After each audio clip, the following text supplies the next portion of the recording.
शिष्य व्यास जी की आज्ञा को मानकर वनों में चले गए। इधर सुखदेव जी स्नान कर संध्या में समाधि में बैठने वाले थे। अब वो समाधि में बैठ जाते तो श्लोक ना सुन पाते। तभी शिष्यों ने वहां पर जाकर गाया, बरहा पीडम नटवर कपो कर्ण्यो कर्णीकारं विवृद्धवासा कनकपीशं वैजन्तीं चामालां रन्ध्रान् वेणुरादरसुधिया पूर्यन् गोपवृन्दे वृन्दारण्यं स्वपदरमणं प्राविशद गीतकीर्तिः। मतलब श्री कृष्ण गोप बालकों के साथ वृंदावन में प्रवेश कर रहे हैं। जैसे जैसे हम वर्णन करते हैं ना, वैसे वैसे बिल्कुल ध्यान में सोचा करो। जो दिमाग घर में लगा हुआ है ना, उसको यहाँ लगा कि श्री कृष्ण गोप बालकों के साथ वृंदावन में प्रवेश कर रहे हैं। उन्होंने मस्तक पर मोर मुकुट धारण किया हुआ है और कानों में पीले पीले कनेर के पुष्प को लगाया हुआ है। शरीर पर पीला पीतांबर विराजमान है और उनके गले में 5 प्रकार के फूलों से सुसज्जित सुगंधित पुष्पों की माला पड़ी हुई है, जिसको वैजंती माला कहते हैं। और बांसुरी के छिद्रों में वे अपने अधरा अमृत को, अपने अधरों के अमृत को भर रहे हैं। उनके पीछे पीछे गोप ग्वाल उनकी लोक पावन कीर्ति को गाते हुए चल रहे हैं। इस प्रकार ये वृंदावन बैकुंठ से भी ज्यादा सुंदर हो गया है। उनके चरण चिन्हों से ये बैकुंठ से भी अधिक रमणीय बन गया है। मोर श्री कृष्ण को प्रिय है, क्योंकि मोर का पंख लगाते हैं ना ठाकुर जी, क्योंकि मोर इंद्रियों से, अपने शरीर से काम सुख का भोग नहीं करता। मोर जो आंसू बहाता है नृत्य करते हुए, मोरनी उसको पी जाती है और उसी से गर्भ ठहरता है ना। तो मोर इतना शुद्ध है, इसीलिए क्योंकि मोर काम सुख नहीं लेता है, इसलिए भगवान उसके पंख को अपने सिर पर विराजमान करते हैं। काम सुख को जो भूल जाए संसार में, वही भगवान को प्राप्त कर सकता है। सुखदेव जी ने जब श्लोक सुना कि श्री कृष्ण का स्वरूप इतना सुंदर है, इतना मनोहर है, तो तुरंत उन्होंने निश्चय किया। वो निराकार ब्रह्म की उपासना करते थे कि जिसका कोई रूप ना हो, है ना, समझते हो ना। निराकार ब्रह्म की उपासना करते थे। तब उन्होंने जब ये सुना कि कृष्ण का रूप इतना मनोहर है, इतना रमणीय है, इतना सुंदर है, तो उन्होंने कहा अब मैं निर्गुण उपासना नहीं करूंगा, अब तो मैं भगवान की सगुण उपासना करूंगा, उनके सुंदर स्वरूप की उपासना करूंगा। और तब उन्होंने सोचा कि श्री कृष्ण तो माखन मिश्री का भोग लगाते हैं। अरे मैं इतनी सारी माखन मिश्री कहां से लाऊंगा इस जंगल में, और मैंने तो लंगोट का भी त्याग कर दिया है, मैं तो नागा रहता हूँ, और यहाँ पर वो माखन मिश्री मांगेगा तो मैं कहां से लाऊंगा। अरे यशोदा के घर में क्या कम मक्खन है था, जो वो गोपियों के घर पे भी चुरा के खाता था, तो मैं उसकी पूर्ति कहां से करूंगा। अरे जाओ छोड़ो, मैं तो निर्गुण उपासना ही करूंगा, मैं कहां से पूरा करूंगा इनकी इच्छाएं। और तभी बच्चों ने, शिष्यों ने दूसरा श्लोक गा दिया, महोवंकियं स्तनकालकूटं विदान्तयाप्ये यदा प्रसादवी लेभे गतिं धात्र्युचितां ततोऽन्यं तं वा दयालुं शरणं व्रजम्।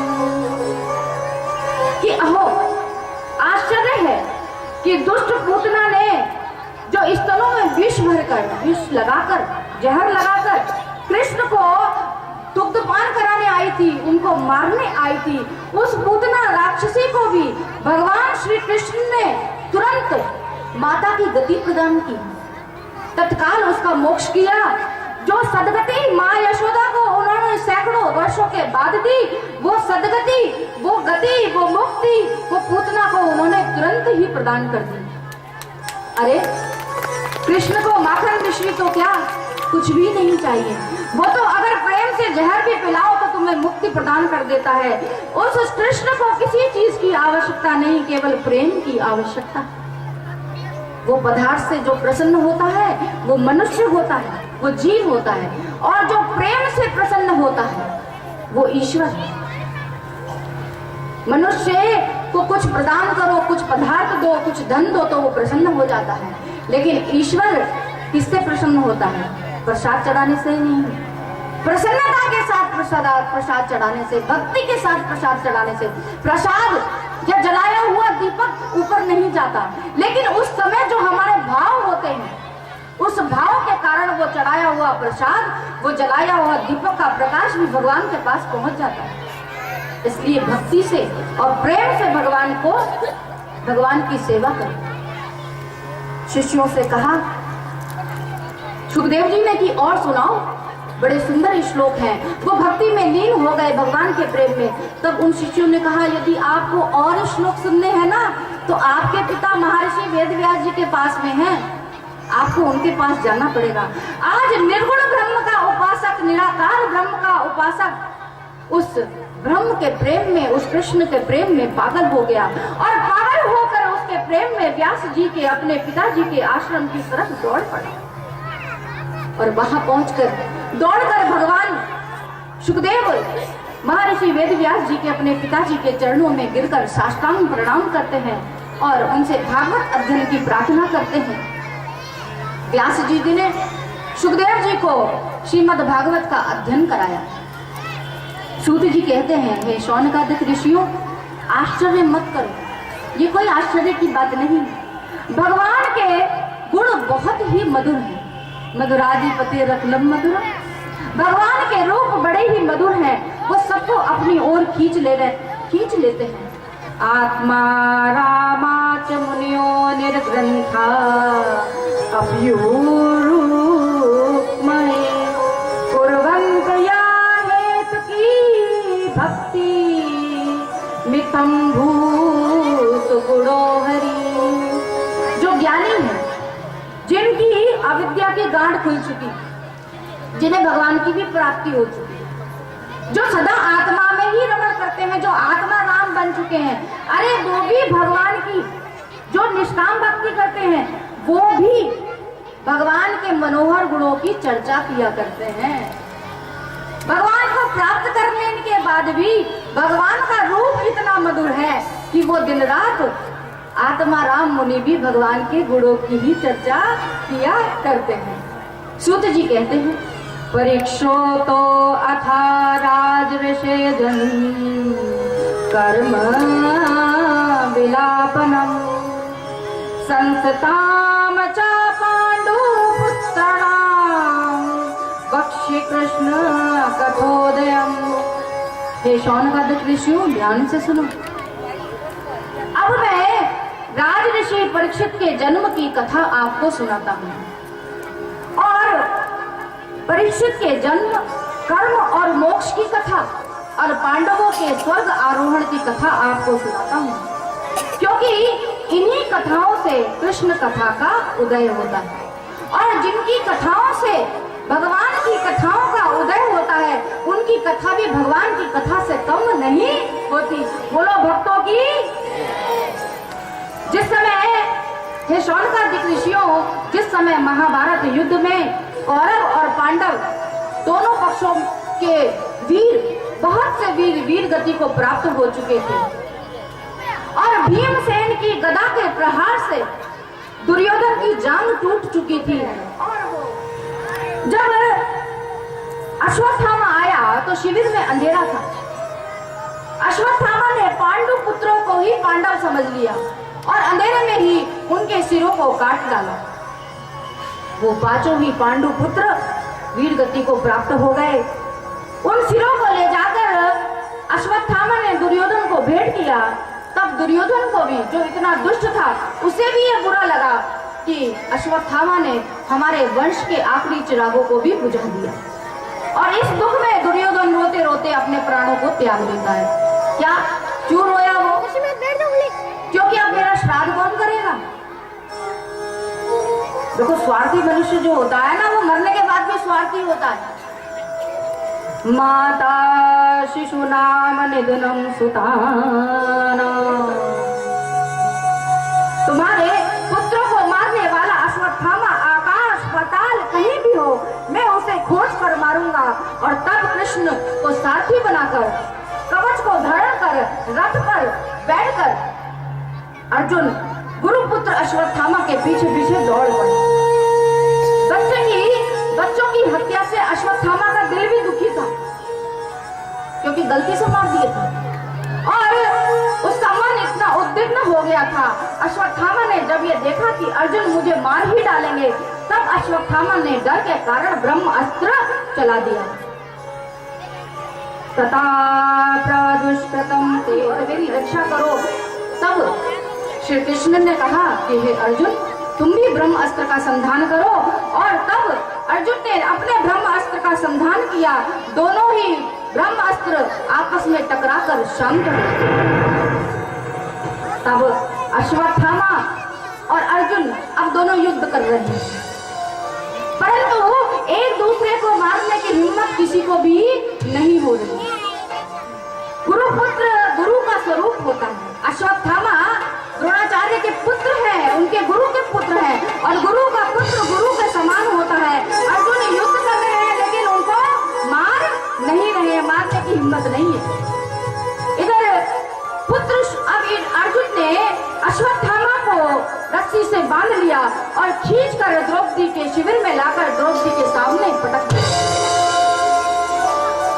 पुत्र शोक में डूबी हुई द्रौपदी ने जब देखा कि अश्वत्थामा को पशुओं की तरह, ढोरों की तरह बांधकर लाया गया है, तब वह अश्वत्थामा की वंदना करती है। द्रौपदी का हृदय देखिए कितना विशाल है। अपने पुत्र के हत्यारों की वो वंदना करती हैं, क्योंकि वो गुरु पुत्र है, नमन करती हैं और कहती हैं मुच्यताम मुच्यतामेश ब्राह्मणो नितराम गुरु। अरे इन्हें छोड़ दो, इन्हें छोड़ दो, ये ब्राह्मण है, ये गुरु पुत्र है, ये हमारे लिए वंदनीय है, हमारे लिए नमन है। इस समय जैसे मुझे कष्ट हो रहा है, ऐसे ही इनकी माँ गौतमी को होगा यदि इन्हें मारा जाएगा। इसलिए इन्हें छोड़ दो, इन्हें मारो मत। इस बात का समर्थन युधिष्ठिर ने भी किया, नकुल और सहदेव ने भी किया कि इन्हें नहीं मारते। लेकिन भीमसेन ने, जो द्रौपदी से बहुत अधिक प्रेम करते हैं, उन्होंने इस बात का विरोध किया कि नहीं, इसे छोड़ा नहीं जा सकता। अब आपस में तर्क हो रहा है कि छोड़ दिया जाए कि मार दिया जाए, कि छोड़ दिया जाए कि मार दिया जाए।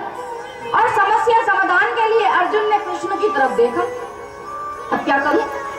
तब कृष्ण ने कहा कि देखो, शास्त्र कहता है कि पतित से पतित ब्राह्मण को भी मारना नहीं चाहिए। कितना भी ब्राह्मण पतित हो, पापी हो, दुष्ट हो, उसको मारना नहीं चाहिए, ब्रह्म हत्या का पाप लगता है। लेकिन जो बच्चों का हत्यारा हो, उसे तो मार ही देना चाहिए। अरे ये कैसा निर्णय? मारो भी मत और छोड़ो भी मत, मारना भी चाहिए और मारना भी नहीं चाहिए। अरे भीमसेन बोले कि जी श्री कृष्ण, आप जैसे 2-4 जज हो गए, न्यायाधीश हो गए, तो हो चुका न्याय। लेकिन अर्जुन भगवान श्री कृष्ण की एक एक बात का भाव समझते हैं। तब अर्जुन कृष्ण की बातों का तात्पर्य समझ गए। उन्होंने अपनी तलवार से अश्वत्थामा के सिर में जो मणि लगी हुई थी, उनके बालों के साथ उतार ली और धक्के देकर शिविर से बाहर निकाल दिया। अधम ब्राह्मण का इससे बड़ा बद्ध और क्या हो सकता है कि उसकी शिखा को काट दिया जाए। ब्राह्मण के शिखा लिए उसका तेज समाप्त हो जाए, उसकी मणि निकालना। इसके बाद युधिष्ठिर गद्दी पर बैठे और जब श्री कृष्ण जाने के लिए रथ पर सवार हुए, तब जिस तरह से सांप डसना नहीं छोड़ता, सांप की आदत होती है ना डसने की, ऐसे ही दुष्ट जो होता है वो अपनी दुष्टता भी कभी नहीं छोड़ता।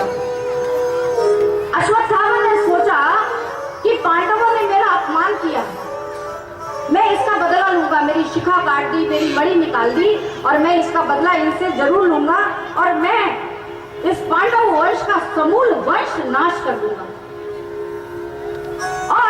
उन्होंने ये सोच के अपना ब्रह्मास्त्र अभिमन्यु की पत्नी उत्तरा के गर्भ की तरफ छोड़ दिया। ब्रह्मास्त्र उत्तरा के गर्भ को जलाने लगा।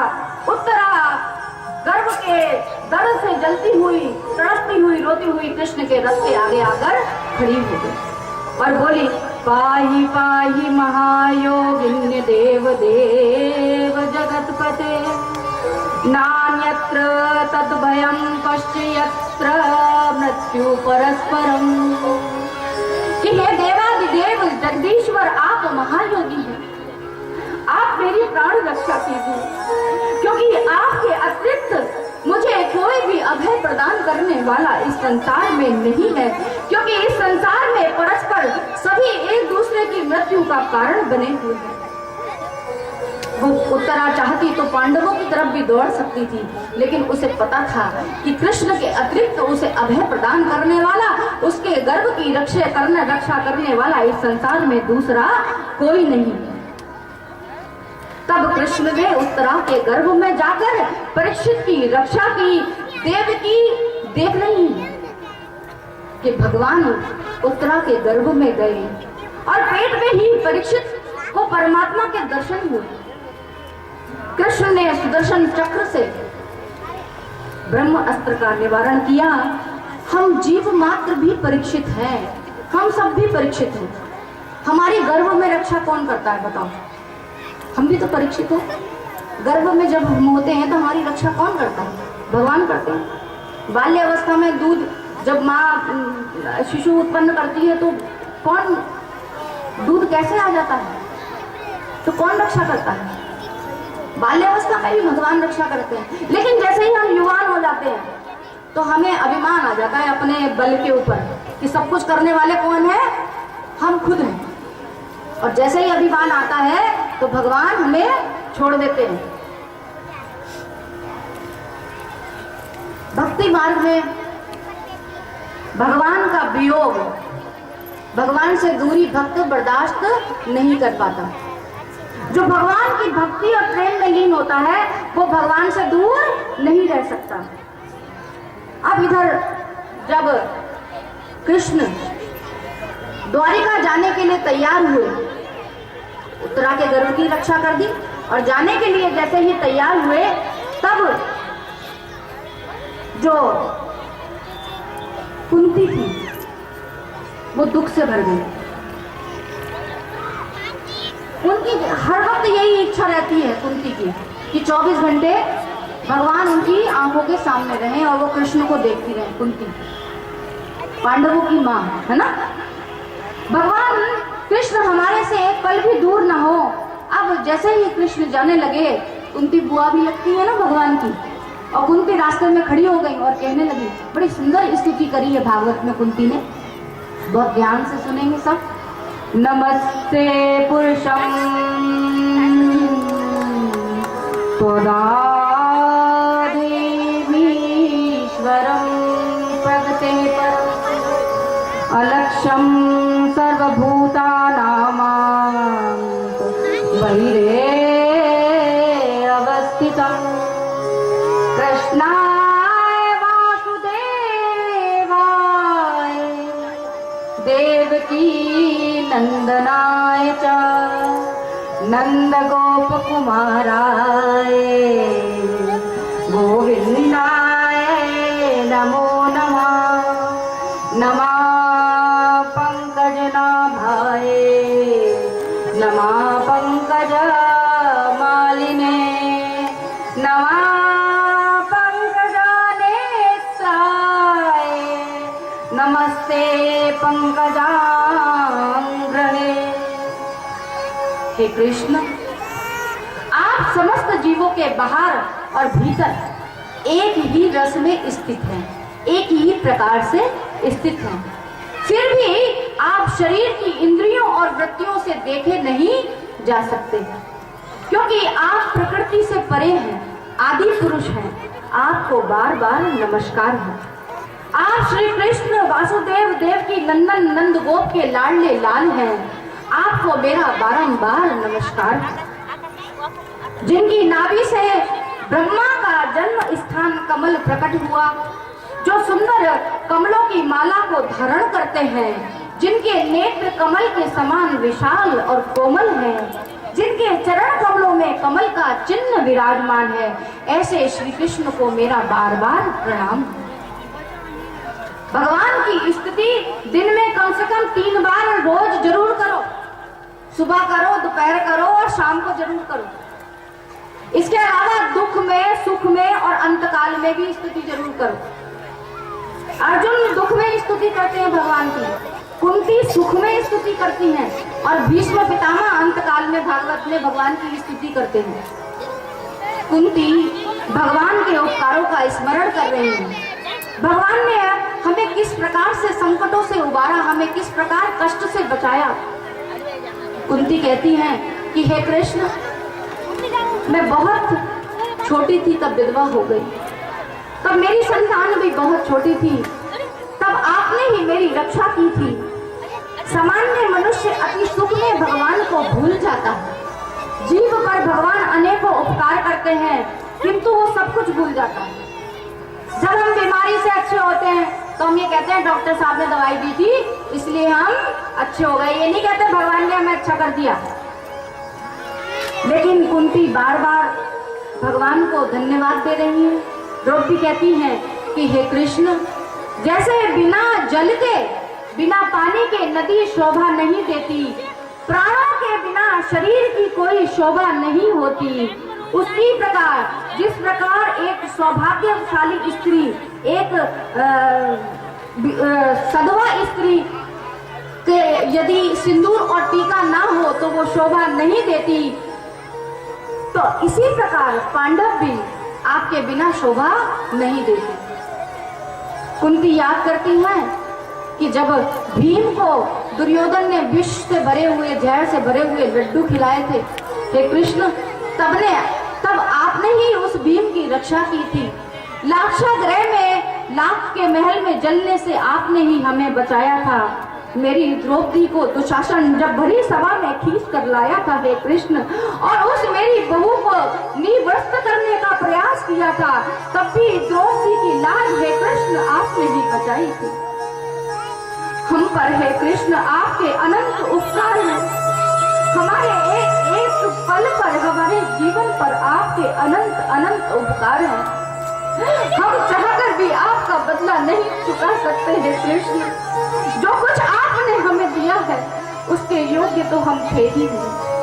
हे कृष्ण, अब इस तरह हमारा त्याग मत करो, हमें छोड़कर द्वारिका मत जाओ।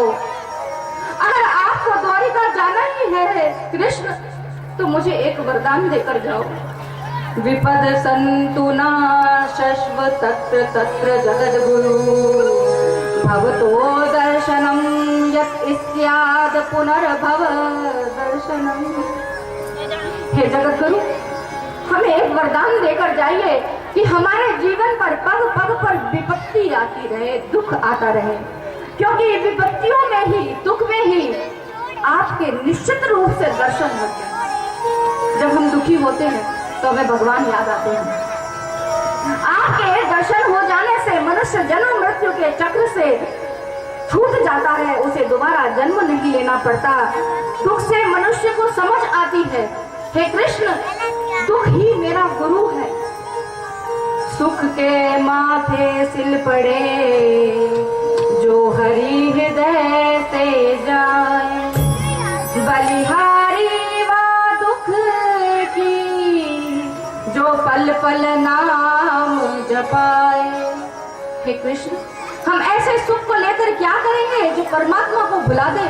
ऐसी संपत्ति को लेकर क्या करेंगे जो कृष्ण की विस्मृति करा दे? ऐसे दुख को तो बार बार अपने सिर पर रखना चाहिए, जो हमें बार बार कृष्ण की याद कराता हो। हनुमान जी ने जब लंका से लौटे तो रामचंद्र जी ने पूछा कि सीता का क्या हाल है। तब हनुमान जी कहते हैं सीता बहुत आनंद में है, वो आपके ध्यान में तन में रहती है, बहुत आनंद में है।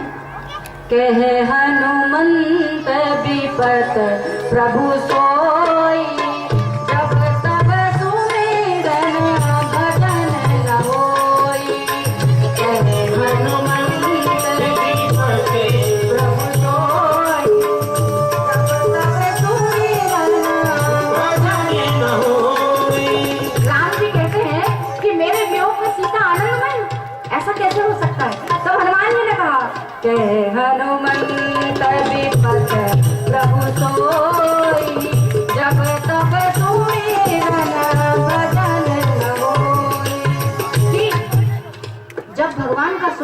ना हो तभी विपत्ति है। अरे सीता तो दिन रात आपके ध्यान में तन्मय रहती है।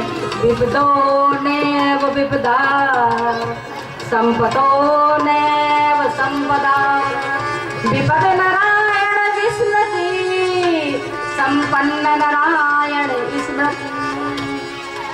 कि विपत्ति को विपत्ति नहीं कहते, दुख को दुख नहीं कहते। श्री कृष्ण को भूल जाना ही विपत्ति है, श्री कृष्ण को भूल जाना ही दुख है।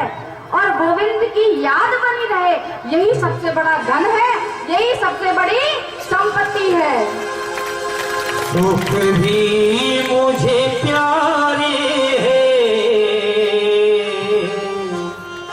क्योंकि प्रभु दुख भी मुझे प्यारे हैं। छोड़ूं मैं किसे भगवन, दोनों ही तुम्हारे हैं, दोनों ही तुम्हारे हैं। तुम भी मुझे प्यारे हैं, तुम भी मुझे प्यारे हैं। छोड़ूं मैं किसे भगवन, दोनों ही तुम्हारे हैं, दोनों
भिखारी भी ना देखूंगा, मीठे हैं या खारे हैं, छोड़ूं मैं किसे भगवन, दोनों ही तुम्हारे हैं, छोड़ूं मैं किसे भगवन, दोनों ही तुम्हारे हैं। मुझे प्यारे, सुख भी मुझे प्यारे, छोड़ूं मैं किसे भगवन, दोनों ही तुम्हारे, दोनों ही तुम्हारे, दोनों ही तुम्हारे, दोनों ही तुम्हारे। सजनी सवारे जाएंगे, मेरे नैन मरेंगे, विधिया ऐसी रे करूं, ये भोरी को नहीं हूँ, दोनों में किसे भगवन, दोनों ही तुम्हारे, दोनों ही तुम्हारे, दोनों ही तुम्हारे।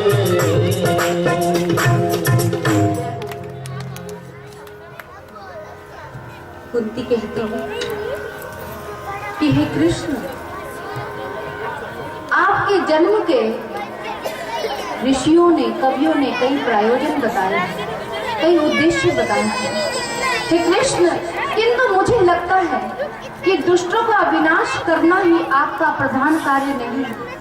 केवल दुष्टों के विनाश के लिए ही नहीं आते आप तो अपने भक्तों को प्रेम प्रदान करने के लिए, दान करने के लिए इस संसार में आए हैं। मुझसे मेरे भाई वासुदेव जी ने कहा था, जब कंस के त्रास के कारण वो बहुत दुखी थे, वासुदेव गोकुल में नहीं जा सकते थे हे कृष्ण, तब उन्होंने मुझसे कहा था कि कुंती तुम जाकर कन्हैया के दर्शन कराओ। तब हे कृष्ण आप गोकुल में बाल लीला कर रहे थे, आपका बाल स्वरूप, आपका वो बचपन मैं कभी नहीं भूल सकती, जब यशोदा ने आपको बांधा हुआ था, आपके आंखों में आंसू झलक आए थे, आपका काजल आपके गालों पर, आपके कपोलों पर बह चला था। अरे काल भी जिसके काल से, जो काल भी जिसके काल से कांपता है, जो काल भी आपके भय से कांपता है, उस समय वो काल के भी काल श्री कृष्ण माँ यशोदा के डर से थर थर कांप रहे हैं। अथा विश्वेश विश्वात्मना विश्वमूर्ते स्वकेशु में, किसने पाशमिमं छिन्दी दृढ़ं पाण्डुषु व्रजषु। हे कृष्ण, आप विश्व के स्वामी हैं, आप विश्व की आत्मा हैं, आप विश्व रूप हैं। यदुवंशियों और पांडवों में मेरी बड़ी ममता हो गई है, इन स्वजनों के साथ जुड़ी हुई, इन पुत्रों के साथ और यदुवंशियों के साथ जुड़ी हुई जो मेरी स्नेह की रस्सी है, उस रस्सी को आप तोड़ दो। मेरे स्नेह को, जो मेरा इन यदुवंशियों से हो गया है, इस दृढ़ रस्सी को आप तोड़ दें। ऐसी दया करें कि मुझे आपकी अनन्य भक्ति प्राप्त हो। कुंती का भाव जानकर, कुंती के प्रेम को जानकर श्री कृष्ण वापिस आ गए। जय हो। वास्तव में तो कृष्ण भीष्म के लिए वापिस आए, लेकिन सब ये समझ रहे हैं, युधिष्ठिर ये सोचते हैं कृष्ण मेरे लिए आ गए, कुंती ये समझती है कि कृष्ण मेरे लिए आ गए, अर्जुन ये समझते हैं कि कृष्ण मेरे लिए आ गए। उधर भीष्म बाणों की सैया पर लेटे हुए और श्री कृष्ण को याद कर रहे हैं। मोर मुकुट वाले घुंघराली लट वाले, मोर मुकुट वाले घुंघराली लट वाले, ओ अपना भोला सा मुखड़ा दिखाएगा, अपना चंदा सा मुखड़ा दिखाएगा। मोर मुकुट वाले घुंघराली लट वाले, मोर मुकुट वाले घुंघराली लट वाले,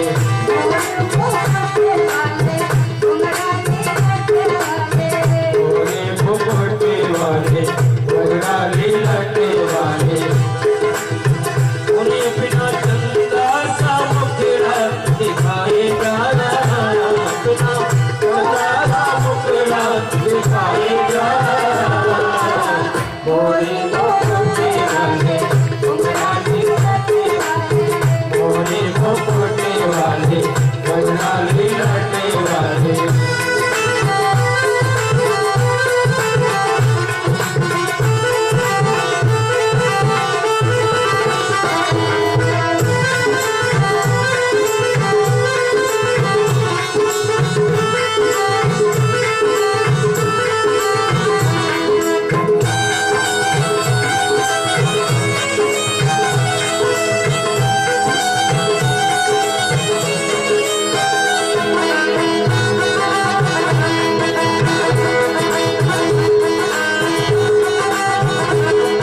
मोरे